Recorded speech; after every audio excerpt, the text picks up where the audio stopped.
What do you know about giraffes? Warm-up question. What do you think is the most special part about a giraffe? Why?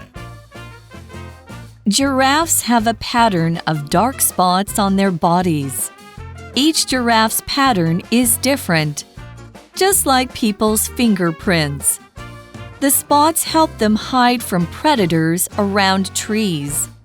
This is really important for young giraffes.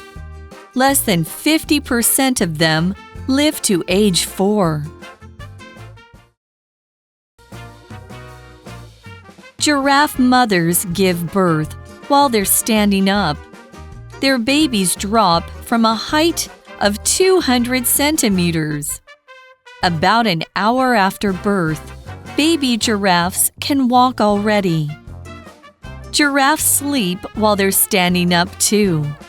Wild giraffes sleep about 35 minutes a day, and about 5 minutes at a time.